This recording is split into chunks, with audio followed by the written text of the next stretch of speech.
নমস্কাৰ বন্ধু বান্ধৱীৰা ছাত্ৰ ছাত্ৰীসকল আজিৰ এই ভিডিঅ'টোত আমি ক্লাছ 7ৰ এছএমএছ ছাবজেক্টৰ ফ'ৰ্থ পিৰিয়ডিক ইভালুৱেশ্যন 2023 মানে যোৱা বছৰ যিটো হৈ গৈছে সেইটোৰ কুৱেশ্যন পেপাৰটো আজি চাম আৰু এই কুৱেশ্যন পেপাৰৰ পৰা তোমালোকে এইটো অনুমান কৰিব পাৰিবা যে তোমালোকৰ এইবাৰ যে ফ'ৰ্থ পিৰিয়ডিক ইভালুৱেশ্যন যে পৰীক্ষাটো হ'ব সেইটো তোমালোকৰ কেনেকুৱা হ'ব।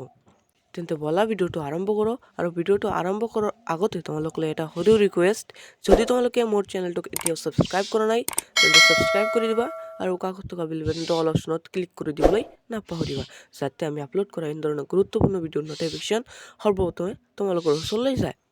তেন্তে বলা ভিডিঅ'টো আৰম্ভ কৰোঁ। কুৱেশ্যন নং 1ত কৈছিল যে গড়গাঁও কবিতাটিৰ প্ৰথম 8 শাৰী মুখস্থ লিখা আৰু লগতে কবিগৰাকীৰ নাম লিখা। এইটো তোমালোকৰ 10 মাৰ্কৰ আহিছিল। 2 নম্বৰত আছিল চমু উত্তৰ দিয়া।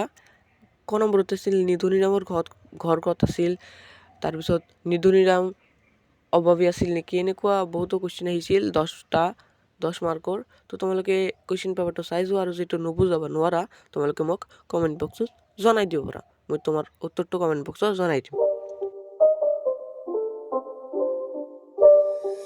It's not a game, it's a rich thing.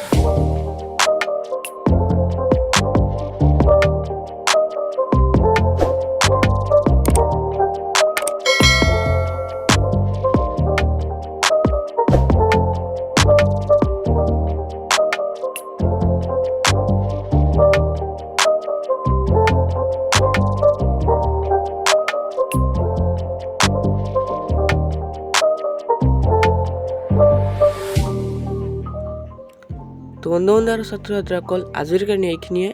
যদি তোমালোকৰ আন কোনো ছাবজেক্টৰ কুৱেশ্যন পেপাৰ লাগে তোমালোকে মোক কমেণ্ট বক্সত জনাই দিব পাৰা। ধন্যবাদ।